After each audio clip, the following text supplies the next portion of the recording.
I think success for me in broader terms is kind of not believing where you are or like astounded with where you've ended up and what you're doing. And the best indicator that something has to change, if you're not feeling happy, I think you gotta go, okay, let's pivot, let's go somewhere else. Stepping out of the ring and onto the podcast this week is a man who at just 6 years old had a dream that one day he'd be a professional wrestler. But the man now known as the Smoke Show stepped out of the shadows and pursued his passion, now spending his time travelling Australia and the world. The man, the wrestler and emerging legend, Scott Green. You could fail at what you don't want to do, so you may as well give it a crack on what you do want to do. As a wrestler for Pro Wrestling Australia, his sights are set on their WWE, but for now he loves inspiring the younger generation to dream, just like he did, and encourage them to never give up on their own dreams and what they want to achieve in life. Just keep doing the things that make me happy. Am I going to regret that later? Maybe, but that's always something I need to figure out, maybe as well.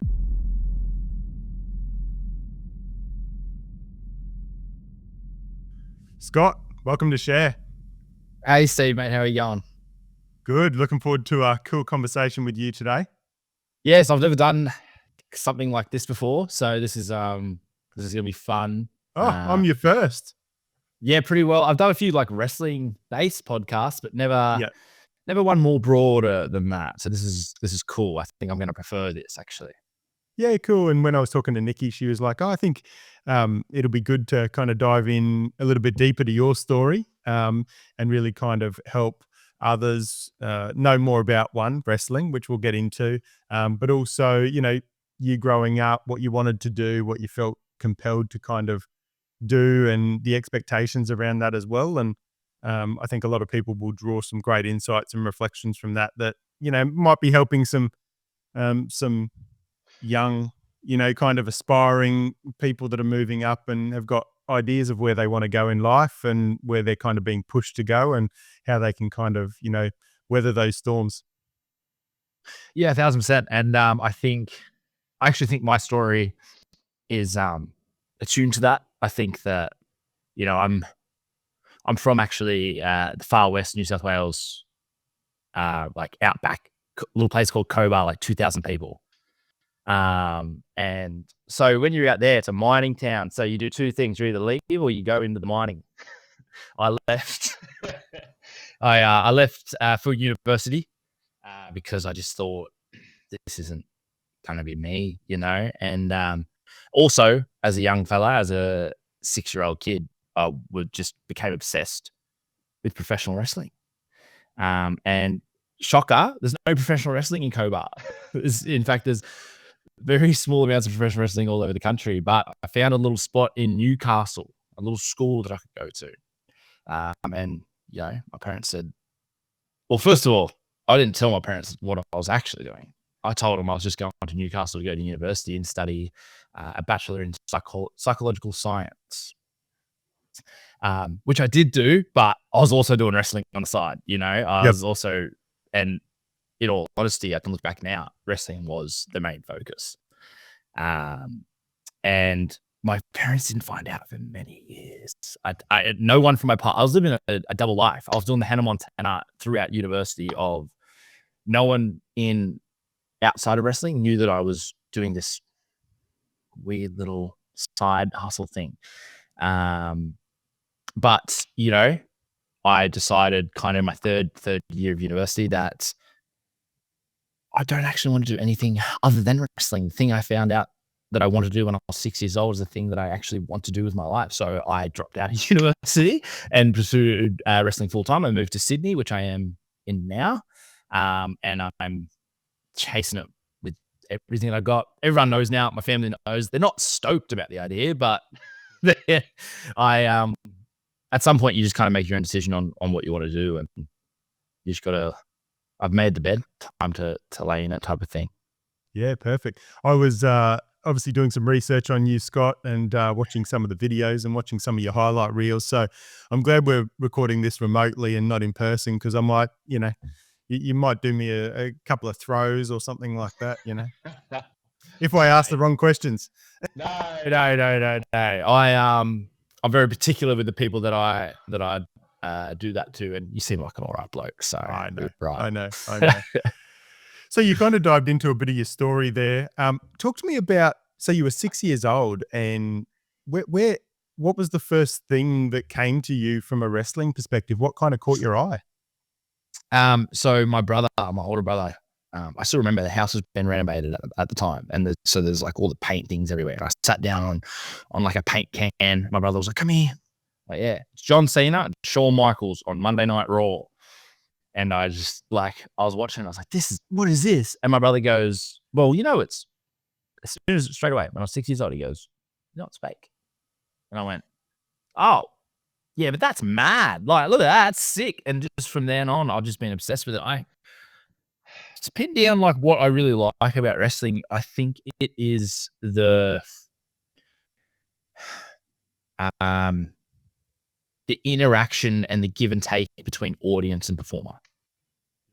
I think I really enjoy how much the audience is involved in the sport. It's really, there's nothing quite like it. And that's what and just seeing like a performer feed off what the audience is giving them is really, really cool. And even as a kid, I was like, that must feel amazing to have a crowd, as we say, in the palm of your hand. Yep. So just to dig in on that, and people are probably listening, and something I've always wondered, but wrestling is scripted, isn't it? It is a predetermined sport. Yeah, it is scripted. It is a performance for an audience. It's, back in the day, I would nearly get shot for saying this to any reporting outlets ever. But, times changed, it evolves. And even the biggest dogs in the game now, the WWE, they're on Netflix now. And the very opening to Netflix was like, hey, it's fake. They said it. But it's no longer about hiding that. It's like all media that we consume is, in essence, fake. You think your reality TV shows and your Love Islands are real? No, they're not. You think Game of Thrones actually happened? No, dragons don't exist. Like, The Undertaker's not dead. Like, it's just storytelling, and it's an art form that's put forward. And I would say to most people that wrestling is more real than the TV shows you watch, because the TV shows you watch are filmed, shot, edited by 30 people, gone through this and that. Professional wrestling, there's a camera, it's a live audience, and a live performance. It's theater, it's sport, it's live, and I think you can draw real emotion out of the audience in professional wrestling. Yeah. So tell me, if it's scripted, and if, it's obviously, as you say, your brother said, oh, it's fake. Talk to me, like I've seen the reels. I've been, and I remember my dad taking me to a wrestling, like a local pub that had wrestling kind of event. Probably when I was a teenager. And I remember the guy that flew over the ring and landed on our table, that's not fake, right? Like there's danger. You can get hurt. It is real. Obviously there's a lot of it that, how you fall and those kind of things. Obviously, you've got ways that you do that, but it's still dangerous. Yeah. Oh yeah. I'm 24. I feel 38. It's no good. It's not very good on the body if you don't know what you're doing.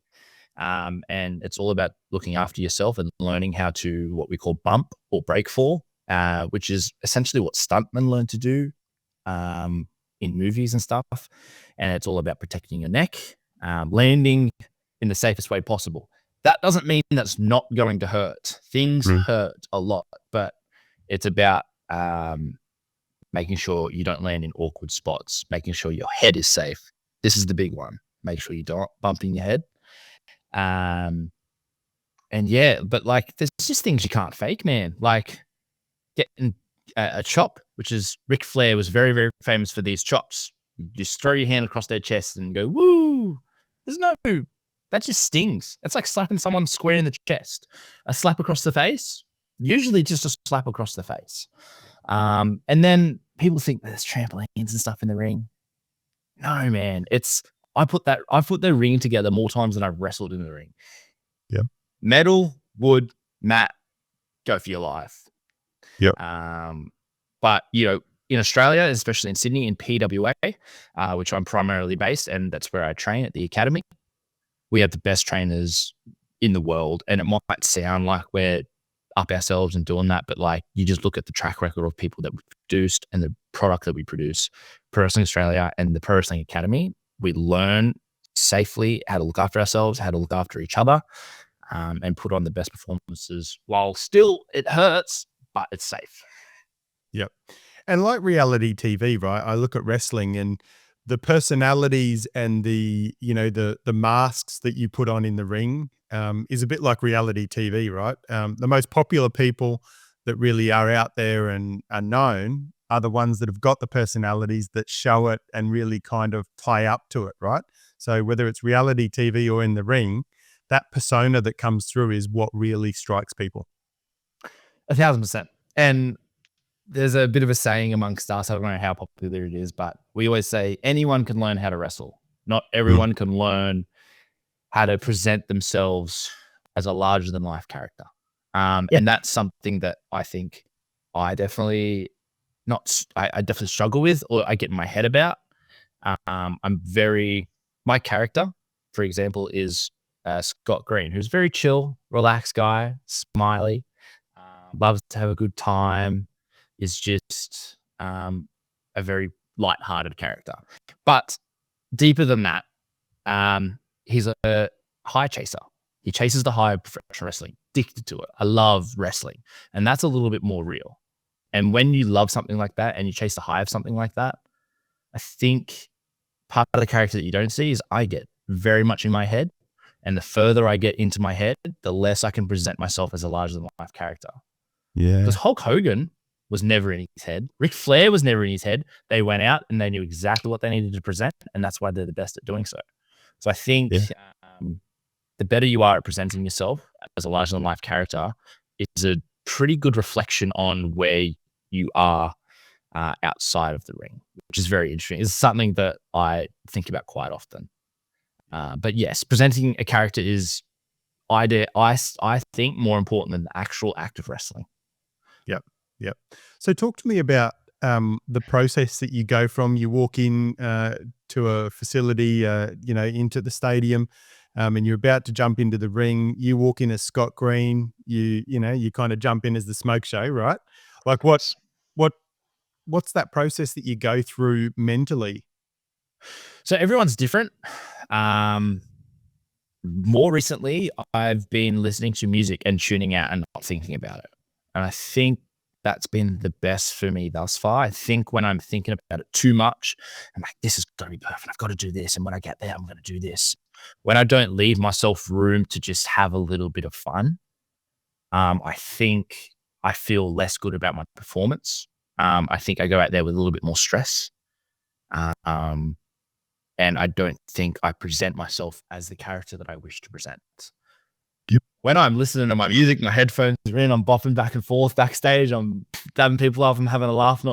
I think that's when I give my best performances. I think when I'm relaxed, I'm chill, I'm not giving it too much. But in saying that, there's other people, and I'll use my tag partner, the Tuckman, as an example. He's an intense dude. He's getting the pump. He's yelling. He's punching walls. He's slapping ceilings. He's let's go, let's go, let's go.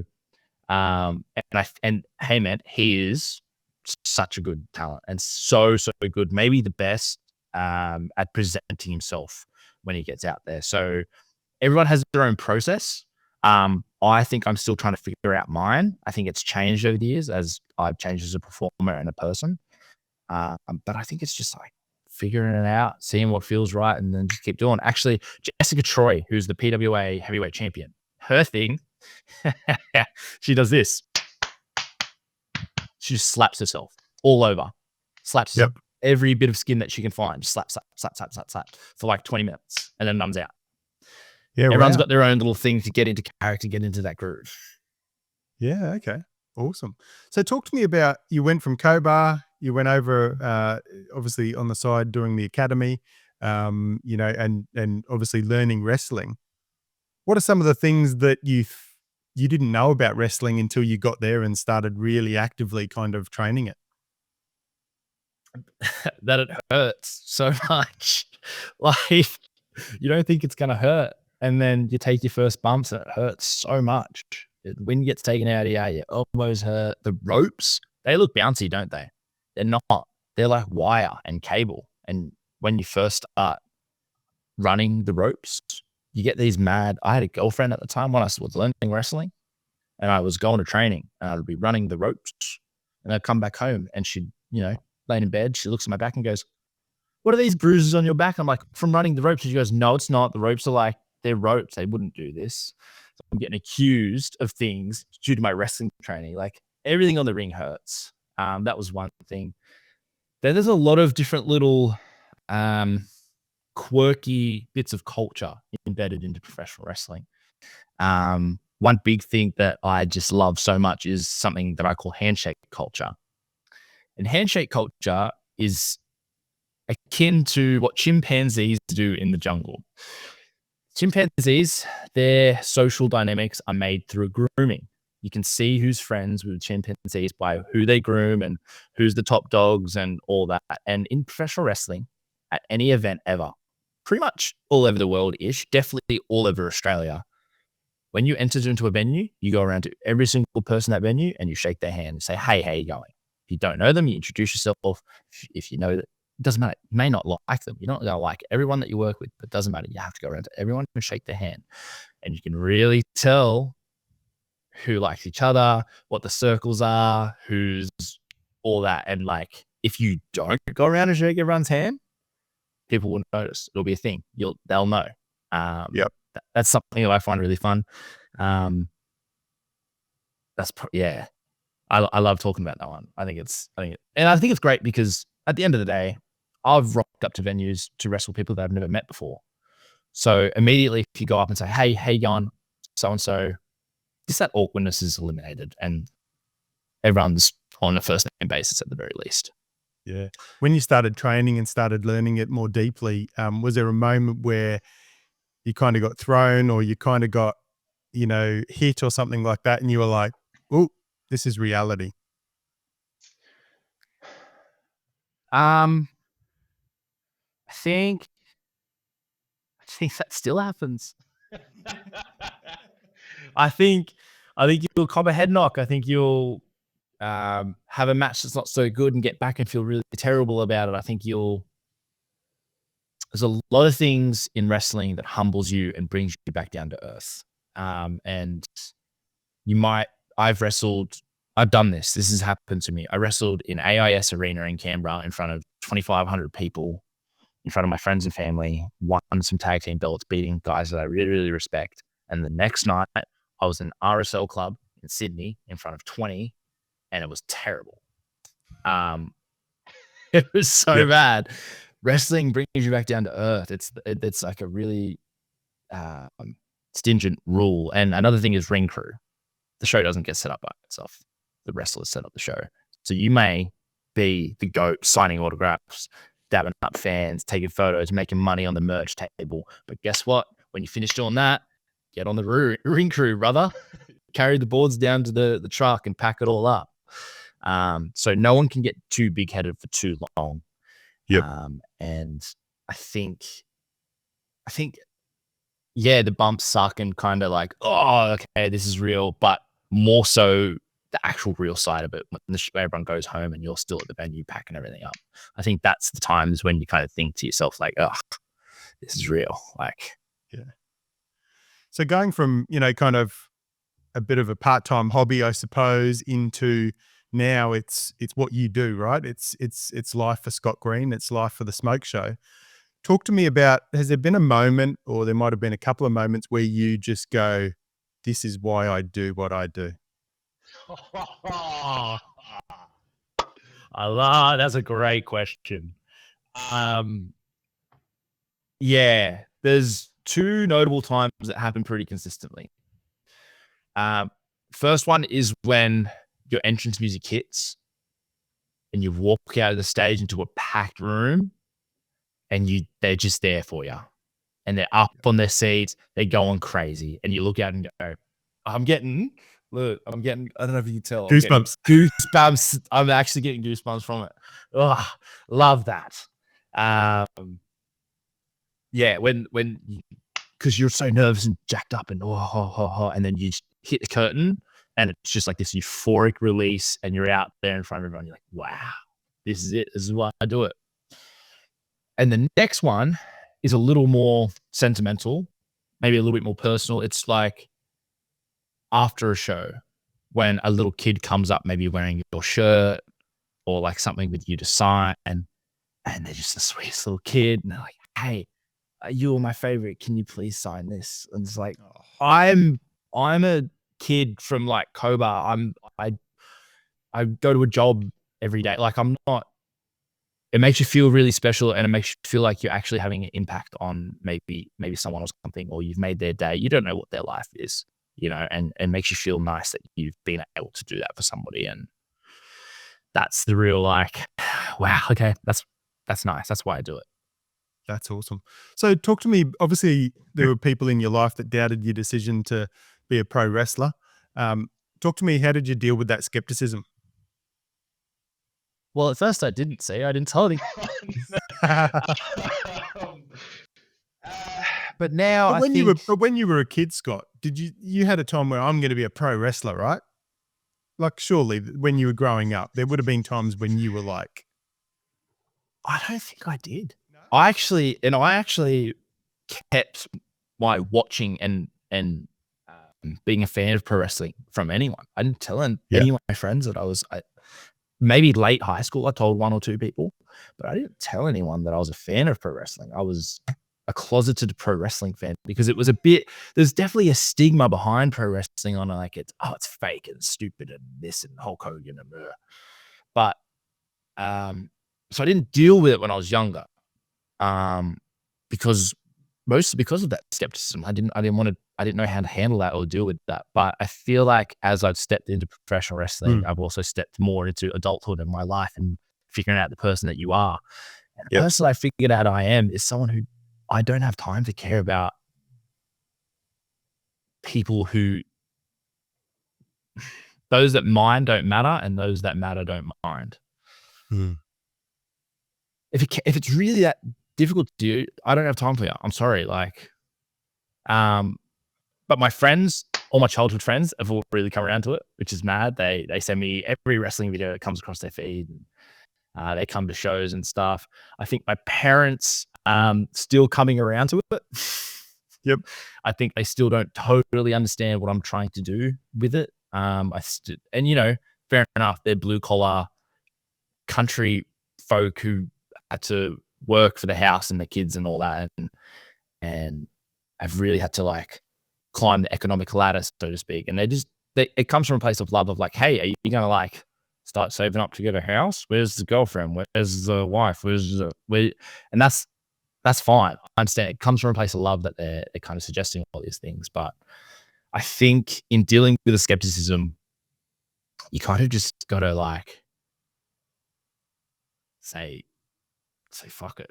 So no, who cares? I'm going. Like this is the thing that I'm doing and I'm going. And I think also another big thing of it is finding like-minded people. And when at Pro Wrestling Academy, at Pro Wrestling Australia, we're all in the same mindset. You find people who are just like you. And you thought you were the rare one in high school that wanted to be a professional wrestler. No, this place is full of, you're not special here. Everyone wants to do what you're doing. So when you find like-minded people like that, it's like you are who you hang around type of thing. Yep. In your wrestling career, what's the biggest setback you've had to face? I broke my leg. So I was living in Newcastle, and my life wasn't going so well. I'd been out of university. I had some life stuff happen, some breakups and some lost friendships, and was very lost in my life. I think I didn't really know what to do next. And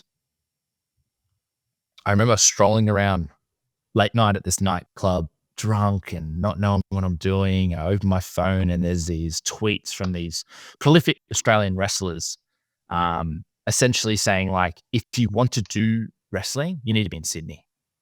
And I was drunk in this nightclub and I went, oh, okay, cool. Closed my phone, went home, got next morning, went to the gym, messaged my mate and said, hey, I'm moving to Sydney. I'm going to come wrestle with you. And cool, great. So I was already friends with these guys, but not like close like I am now, and definitely not at the time. But so there's a very famous New Year's party. I'll come down and meet everyone, and this is going to be my life. So I might as well come down and start doing this now. So I went down, got a little silly, broke my leg. Suddenly, I'm not employed. I don't have any employment. My lease is about to end on this house. I don't really have any friends to move in with. I had to move back home with mum and dad for 6 months while my leg healed. And the life that I thought I was going to have just wasn't there anymore. And I was away from all of my friends. I didn't have any kind of outlets. My wrestling was gone. It was a very terrible time for me. And it was just a waiting game, man. It was just waiting and waiting and waiting. It was like January to July. I was just like sitting on my ass, not doing anything, watching and watching people who I thought I was better than get in the places that I wanted to get. And it's really tough to see that type of thing. But then I moved here. When was it? 2023, mid 2023. And I've been all guns blazing since then. And now I'm living the life that I thought that I would be then. So just a big setback, not a great time, but also introspective. I learned some things about myself that I needed to learn, I think, before I came to Sydney. So talk to me about that time. How did you feel? What emotions did you go through? And how did you push through that? I think I felt hard done by. I think I felt like when I say I was going through a bad time in Newcastle before I broke the leg, entirely my fault. I was being a young, stupid idiot. And I'd finally said to myself, no, here it is. Here's what I'm doing. Yes, I've got it. And then it gets taken away from me. And I was like, well, what's the point? Why did I put all this energy into that if it was just going to get taken away from me? I'm a big believer in like the universe and stuff like that. I'm like, what do I need to learn here? I thought I had it. So I kind of felt a little hard done by. I felt jealous of some people that were here already and doing things that I thought I was going to be doing. It's just sad, lonely. Yep. But actually, there were some ups, of course. I did get a job there working in Indigenous, an Indigenous organization called Cowan. I worked with Indigenous youth of the Gold Coast at Brisbane, helping youth get off the streets and stuff. And I just think I learned lessons about myself that at the end of it, I said, I'm glad that it happened. I think that's the best outcome I could have asked for. Yep. Yeah, perfect. So what advice would you give to someone who feels like their dreams are unrealistic or unattainable, growing up in their early 20s? What advice would you give? 2 pieces. One comes from Jim Carrey, the graduation speech, and he's talking about his father. He said his father worked in a corporate job for his majority of his life. And he didn't want to. He wanted to be a musician or something. But he said, no, this is the sensible thing to do. So he worked in this corporate job. And then after like 30 years of working there, they laid him off, just fired him. Said, bye, thanks. Thanks for your 30 years. You could fail at what you don't want to do. So you may as well give it a crack on what you do want to do. Yeah. Yep. Another thing is something that always just buzzes into my head all the time. And it's, what if? Man, what if, like your craziest dream, like what if? You don't know. No one knows. And like something that I'm now figured out now with wrestling and stuff is chasing the thing that you really want is just going to put you in good positions and like the friend group that I have now and the partner that I have now and the things that I get to do now makes me emotional and makes me like, I don't deserve this. This is so amazing. My life is awesome. I say it randomly all the time. It's like, my life's great. Having so much fun. Got so many friends. Life's good. If you just chase the thing you want, you'll get little rewards along the way. And hey, if you don't ultimately, like my goal, for example, is the WWE. I want to go to the WWE. I want to be in America wrestling. If I don't get that, and I know people that have done everything right, everything correct, being like terrific professional wrestlers and just haven't quite gotten there for whatever reason. If that's me, I think I could put my feet up and say I had the best time ever. So whatever. Yep. You know, happiness comes along the way. Yeah. And obviously one of the key things is obviously whenever you're in any kind of sport or any kind of industry, right? Everyone's always going to have setbacks. You're always going to have the self-doubt. It's how you deal with it. It is. It's not nothing happens to you, everything happens for you. Maybe not, but it's fun to think it that way. I always say it's like, I don't know if the universe has a plan, but it's way more fun to just believe that it does. Because if you just think it's all random chaos, then it's very victim's mentality. It's like, oh, poor me. But if you can look in hindsight and go, well, if that didn't happen, then this wouldn't have happened, then this. And it's just much more fun to think that way. Otherwise, you'll just be sad. Before we get back into the episode, from time to time you might have a burning question, a guest recommendation, a comment or some feedback, which I always appreciate.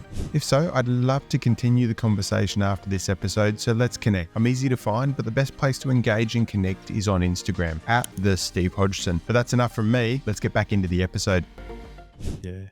You talked earlier, Scott, around how important, you know, obviously you were a young 6-year-old with a dream, and you love, you know, at your shows when, you know, a young kid will come up wearing your shirt and it's like, oh, you're my favorite. Will you sign my shirt or whatever it is? You know, talk to me about, you know, obviously I know you do social work. I do. Yeah. Yeah. Yeah. So talk to me about, you know, how that upbringing and, you know, how your reflections and insights through that have actually guided you and kind of give you that passion to do the work that you do, other than wrestling. Yeah, I think it really comes from when I was a kid because I don't know, I was a little bit of a terror kid, a little bit of a weird kid, I had issues. Like I definitely And we needed some all. help. Right, yeah. I definitely needed some help. And I got that help and I never really kind of forgot that. I always carried that with me. And I think in working, because I work in out of home care with kids who are under care of the state, under care of the minister. And I just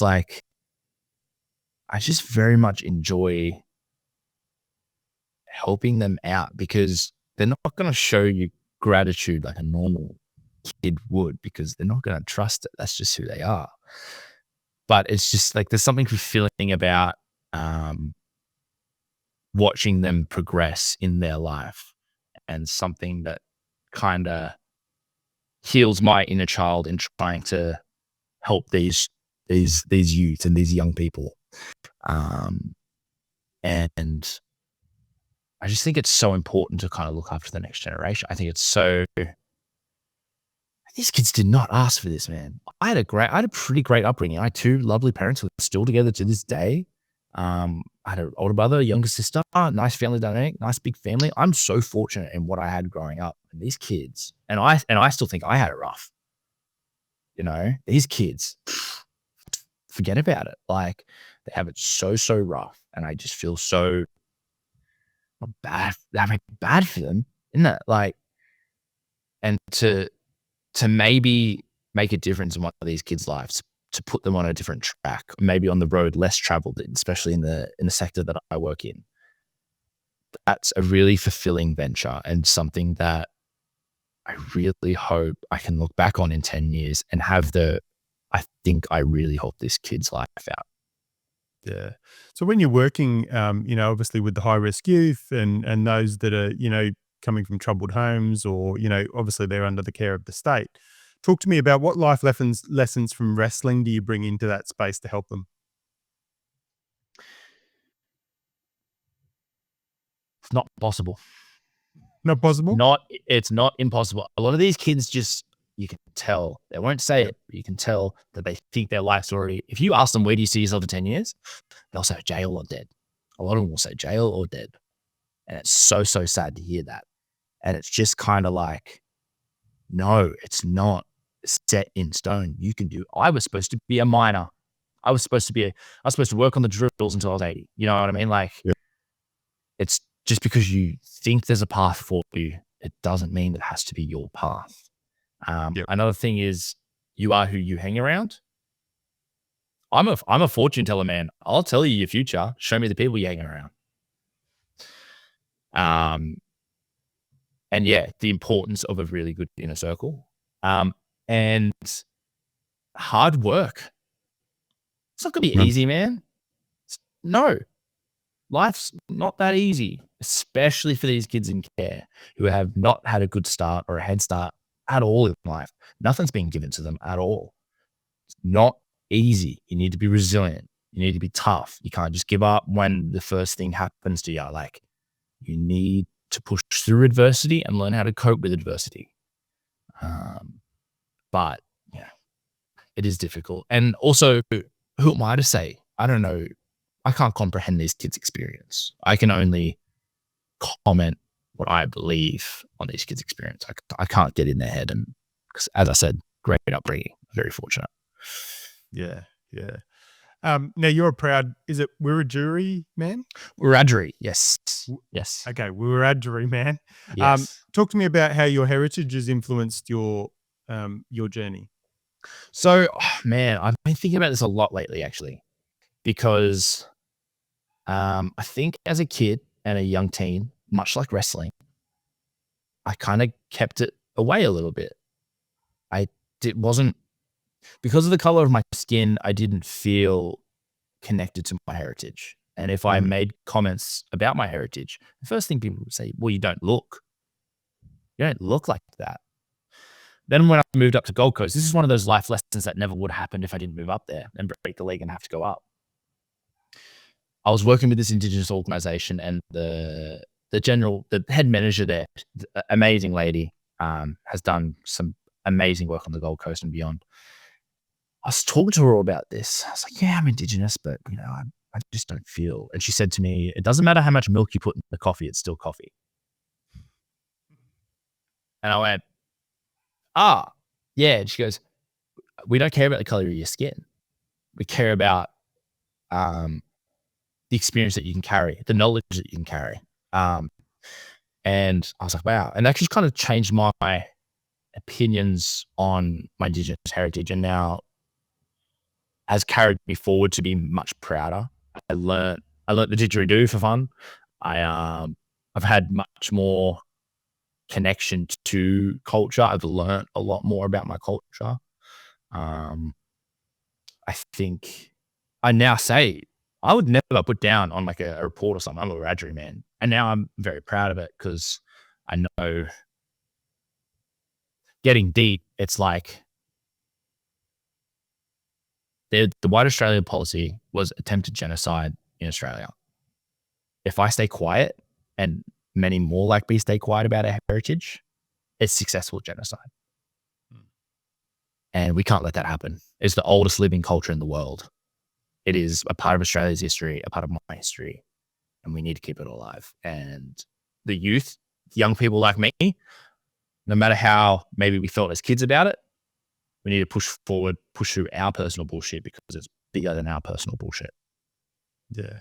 And what would you like to see in Australia from, obviously, there's a lot of politicians and there's a lot of people that sit in high places that kind of think they know what, the Indigenous population and the First Nations people need. But what do you think? What do you think needs to happen and needs to change in Australia around that? Some statistics to start. The average life expectancy for an Indigenous male and female is about 10 years less than that of a white person in Australia. Indigenous youth are about 3 times more likely to commit suicide. Indigenous youth cover up, even though Indigenous youth only are about 2% of the youth population in Australia, they're about 80% of the incarcerated youth population. So anyone that says like, well, we made it even, we did it, it's fine. There's things set up. The things they've set up obviously are not the solution, right? Mhm. We can say that.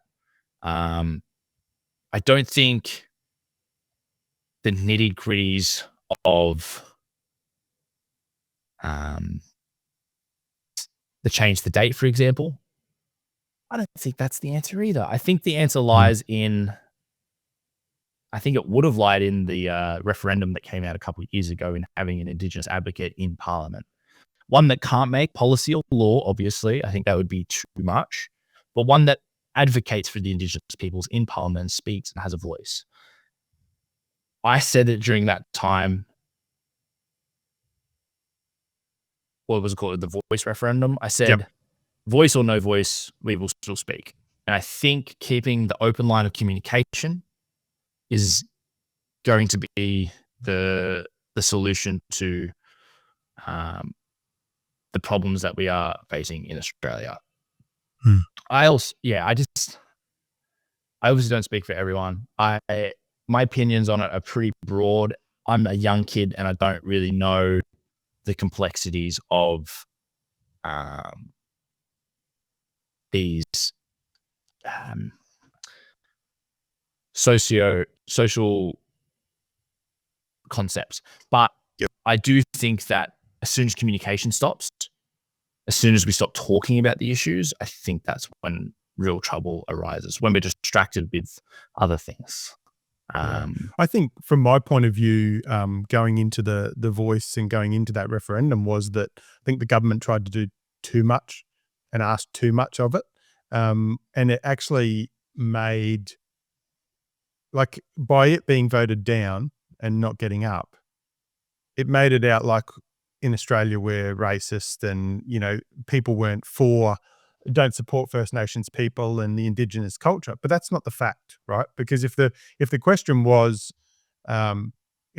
simply, you know, it was first, I think, thought to be done, which was, kind of, I think it was like, making sure that they're in the Constitution and making sure they're, like they're included and everything like that, then I think everyone would have said, yeah.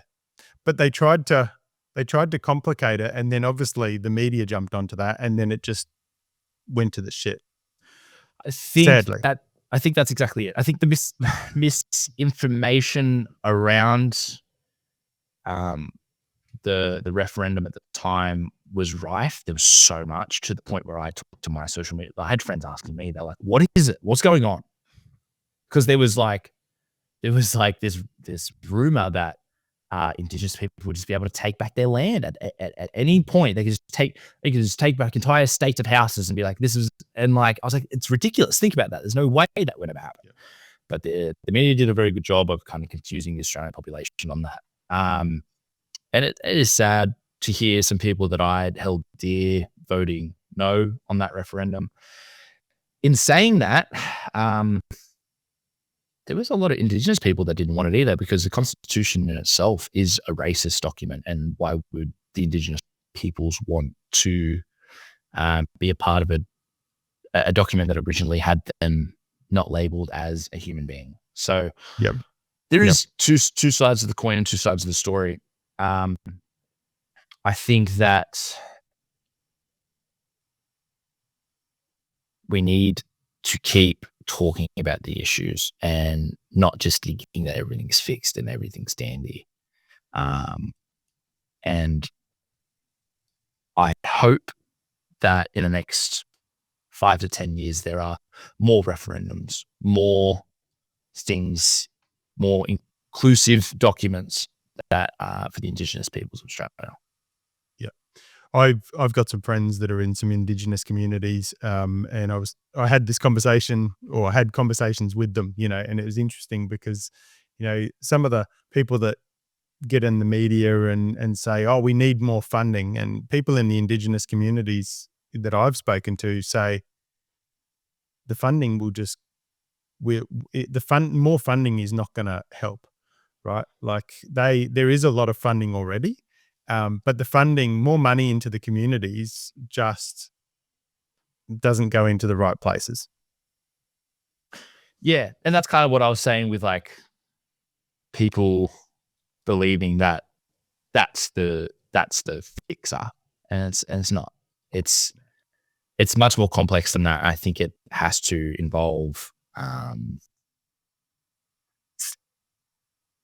don't know, policy making, maybe some decisions from people who are at the very, very top, around, I don't know, Indigenous health, for example. Yep. I know we, as a family, we went to Alice Springs and we went to Ayers Rock, and, we sat and did, the kids actually, learnt from some of the elders and did some finger painting and some of their art and stuff like that. Was brilliant. We did a couple of cultural tours, which was good. And it was interesting. They were telling us the story about how there was, back in the day, there wasn't, the Coca-Colas and the big mass organizations, kind of, there was actually laws and rules around what could be in certain communities and what could be available, right? And then that kind of all stopped. And then the big kind of multinationals came in and with all their marketing, and, there was more sugar, Coke, everything like that. And the food and the diet of First Nations people obviously went really quite down from a more traditional sense to what they were used to eating and what they would, what was available, to all this, packaged, processed crap. And then if you look at the health side of things now, the health side of things of diabetes and all these things that once upon a time weren't even a really big thing, from what I hear in the First Nations and the Indigenous culture, in their health. And now it's affecting them. And, that's been brought on into those communities and that culture. And it's sad because, their health is declining because, but, a lot of these organizations are making big money out of it, not just from Indigenous and First Nations people, but from all of us, right? But the effect on people's health, and it's interesting, we talk about when COVID happened and, it was like, oh, COVID, we really care about your health. We really care about your health. But then it's like they close the gyms but keep the McDonald's open. Let's talk about that. Like, yeah, it was, I think COVID is blatantly obvious in hindsight of what it was. And I think it's blatantly obvious what big organizations do. And it's very sad, in particular case of the Indigenous peoples of Australia, because in our culture, it is the relationship between person and land is sacred, and the junk and the consumerism that's coming into Australia, into these Indigenous peoples now, it's not from the land, it's not from their land. And I think in that, the connection between land is lost. You gave to the land gave back to you. And that was kind of the sacred oath between Indigenous people, and it was kind of the basis of their entire belief system. And then that's gone. When that's gone, companies make a lot of money. So, yeah. Talk to me about your biggest, like, what are your goals moving forward? What does the future lie ahead for Scott Green? I want to be a full-time professional wrestler. I want this to be my full-time job. I don't want anything else in my life, actually. Occupation-wise.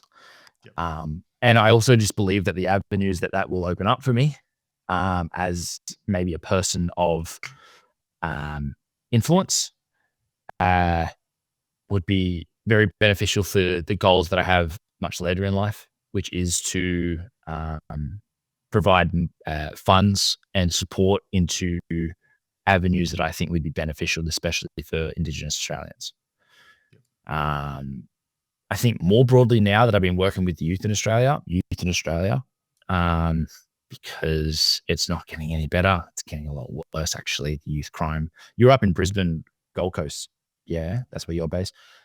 Terrible up there. It's the youth crime is just so, the media does blow it out of proportion a little bit, but there is quite a lot of youth crime up there. So I think selfishly, I want to be a professional wrestler because it's always what I wanted to do. Yep. But as I've gotten older and I've had more life experience, now I can look at it and go, well, if I do get there, I'll be a person of influence. I'll have a little bit of money. I'll be able to do this. I'll be able to do that. I'll be able to give back to the community that I would like to give back to, or support organizations that I'd like to support. And yeah, man, that's broadly what I want to do. There's a lot in between that. I'm traveling a lot now for wrestling. I'm going overseas. I did Europe last year. I'm doing America this year. And just keep doing the things that make me happy. And so tell me, how does someone go from Australia to, something like the WWE? Is it a luck thing? Is it a right place at the right time thing? 1,000%. They can be all of those. I think it has been those for some people. Sometimes they'll come over here and do a tryout. But usually when they have a tryout on, they are looking at one specific person that they've already sussed out. They have eyes everywhere. They have ears everywhere. They already know who's over here. A friend of mine, Grayson Waller in the WWE, they came to a show where he was wrestling a match, and they picked him up from there. He didn't even have a tryout. Yep. There was a girl named Zaria, who's recently gone over. That was from a tryout in Perth. They saw him and was like, yeah, you. And it just can happen from multiple different avenues. There's no like D1, D2, D3. It's just right place, right time. You have to be good enough. You have to be ready. You have to be prepared. Which can play a lot of mind games on you because there's no like, oh, I'm this close. Oh, I'm this close. Just push. No, you just have to be ready all the time. And it can be very, very difficult and hard on the brain. Yep. Talk to me about success. What's success to you these days? It's a good question. It's a good question because I wish I had an answer. Because a year ago, if you told me all the things that I've done in the last 12 months, I would be astounded with myself. I'd be like, whoa, we did that. We did this. We're here. Whoa, that's crazy. I'm here now. And I go, I want more. Next thing. In my personal life, I think I'm very, very good at expressing gratitude. Yep. In my professional life, very not good at it. I get in my head. I need to be here. I need to be doing this. I need to be better at this thing and this. I think it's a never-ending chase where I don't feel like I've succeeded ever. I don't think I will feel succeeded until I've got a contract in front of me that says you're going to be a professional wrestler. Yep. Am I going to regret that later? Maybe. But that's always something I need to figure out. Maybe as well. You've got me at a very interesting time. I've been having like a crisis about about how I feel about wrestling and how I should go about it. But I think success for me in broader terms is, how do I put it? Kind of not believing where you are, kind of being surprised or a little like astounded with where you've ended up and what you're doing. Yep. I think that's a good way to go about it. You also got to be just happy, don't you? Got to be happy with what you're doing. I think it's very important. And the best indicator that something has to change, if you're not feeling happy, which maybe I haven't been all that much lately, I think you gotta go, okay, let's pivot. Let's go somewhere else. Yep. And I talk about, I'm a mental health first aid instructor. So, we always talk about the toolbox, right? Like when you're not feeling great, when you're not feeling your best, it's about, what do I have to do to bring back that joy? What are those things that I do that ignite me, that, that spark some enthusiasm, spark the joy, spark the happiness. So what are some of the things, you talk about, recently you haven't felt that great. What are some of the things that kind of pulls you out of those moments? Having a good training session, having a good wrestling match. But here's another thing with that is like I've realized kind of all of my coping mechanisms or things that pull me out involve my wrestling or my physical activity, which is something my partner has now kind of said, hey, maybe you should like figure something else out because you can't just be having that.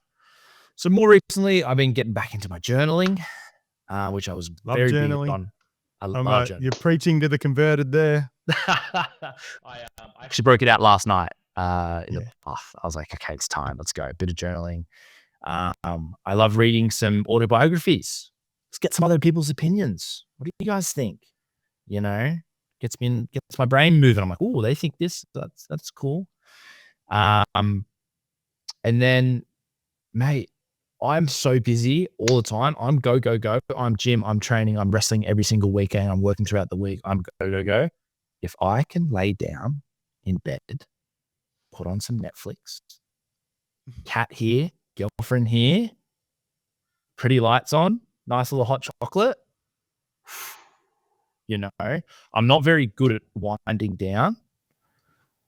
But if I can get myself in a mood to do so and wind down, then that's a very good way to kind of de-stress and unwind and get ready for the next time. I don't think there's too many people that don't like, being able to have those moments where you can just be and just watch something that just zones you out to a certain point, but it just calms yourself. I can only do it like once or twice a week. I get antsy. I'm ADHD as like I can't. Yeah. If you can't tell, I can't do it for too long. I can watch like a movie and a half, maybe. But it's good when I can get in that zone and do that. Yeah, cool. And through your life, who would you say has been your greatest teacher?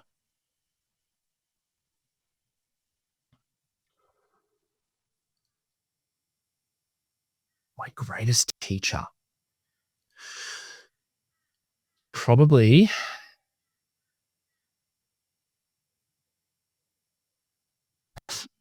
it's yourself, isn't it? Like I'm obsessed with this concept in Matthew McConaughey's book called Green Lights.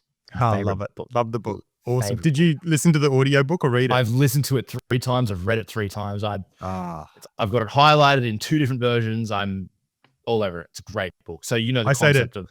I say to everyone, I'm like, you have to listen to the audiobook. He does the accents. He does it is brilliant. It is my favorite book. I hand it to if anyone ever has a reference, I'm like, here, read this book. Yeah. And I'm obsessed with that concept of red lights and green lights. When life's cruisy, you're rolling. It's green light. It's all good, so good, so good. Red light. You need your red lights. That's when your lessons come. That's your greatest teachers. You just need to be prepared for your red lights and be able to acknowledge, okay, I broke my leg. Shit. Let's go home. And I got to reconnect with my mum and dad, who I moved out of home when I was 18, so I didn't see them. My little sister was like 16. She was like 9 when I left home. So I got to reconnect with my family. I got to reestablish my cultural heritage as an Indigenous man. I could save up a little bit of money in the bank. This red light equaled all these green lights. That red light taught me, chill, bro. It's okay. You'll get there. In the meantime, look what can happen if you just chill out, and bad things do happen, but these good things can happen from the bad things. Mm-hmm. Red lights and yourself, they're your greatest teacher. Yep. Perfect. Now, if there was a wrestler, past or present, that you could wrestle with, who would it be? John Cena. He's the GOAT. He's my favorite. He's the best. He's my role model as a kid and my role model as an adult. Because he's never stepped He's never stepped out. Like so many celebrities that you look up to when you're a kid, you get old and you realize, oh, they sing. That's not very good. John Cena, not a scratch on his record. Yeah. And if you have time, man, go listen to a podcast with John Cena. He's so introspective. He's so interesting. Has such a different take on life. And he's one of the biggest stars in the entire world, in Hollywood, in wrestling, in anything. But he's also the most humble human being you'd ever listen to talk. I'm not even that humble, and I'm no one. You know, I don't know how he could be so humble. He's John Cena, but he is. And I think that takes a very special mindset. And he's also just a goat at wrestling, isn't he? I'd love to get in the ring. Have you ever met him? Never. Never? Never. Got to put yourself in the environments that you can. Yeah, definitely. I am. God, I hope I do. He's the man. Yeah. No, that's awesome. And it's interesting when you talk about John Cena and you talk about someone like Dwayne Johnson, you know, they've really gone from wrestlers, you know, to the kind of movie. Would you take that path as well? I don't think so. Well, I don't think so. I don't think that level of notoriety would interest me that much. Yeah. Okay. Yep. I think wrestling famous is the perfect amount of famous, and I think it's perfect enough. I just don't. Also, Hollywood seems like a mess, doesn't it? Who wants to go into that? Wrestling's a mess. Don't get it twisted. But Hollywood's a different kettle of fish, and also my passion is professional wrestling. My passion isn't making movies. Yep. Yeah. I think when you look at someone like John Cena, you look at someone like The Rock, they're both very humble, and they're doing things in life. Sometimes you see it on social media and you see things that get captured and you go, wow, like what amazing human beings they are, right? And listening to your story, knowing and listening into their stories as well, is that their beginnings really keep that humbleness as they get to a point where they can impact others and they can help others, because from the start, they didn't start that way. No, I don't think anyone does. Like, I look back to when I started in wrestling to now, and I think as you grow as a wrestler and you grow as a person, that happens side by side. I think, especially in Australia, the culture that we have with professional wrestling, so respectful, and so don't step out of line. Don't be a dick. Stay humble. You know, as soon as you start acting out here, especially pro wrestling Australia, pro wrestling Australia is for everyone. And if you're going to be a dick, you know, there's the door. So just be a good human being and stay humble, not too humble. I think too much humility, especially in a sport like professional wrestling, where you kind of got to be a bit of a dog sometimes, can kill you a little bit. So it's just finding that balance between humility and being a dog. Yeah, awesome. Now, for people that want to connect with you, Scott, want to reach out, track your wrestling achievements and what's happening into the future, what's the best place for them to connect with you on? Instagram's the best one. That'll be scott.green with __. And from there, you can find everything else that you'd like to see or do, or Instagram's kind of the main one for me. And yeah, it's mostly just wrestling stuff, but yeah, perfect. I'd like to open it up. Yeah, I'd like to open it up more. Every Friday is a different theme. Today, I've really appreciated you sharing your story, your insights, and just kind of give us a bit of an insights into the wrestling scene in Australia, and obviously the sport of wrestling. But just want to, wish you all the best in your career as a wrestler, meeting John Cena, getting to the WWE. Yeah. Just really appreciate your time, and it's been an enjoyable conversation. Thanks, Steve. I appreciate it, man. I actually had a lot of fun. This is great. I got to just spew words at you for a bit. That was great. And keep that journaling up, and keep working on all those things that bring you joy, brother. Thanks, mate. I appreciate it. That's all right. Thanks, mate. Thank you.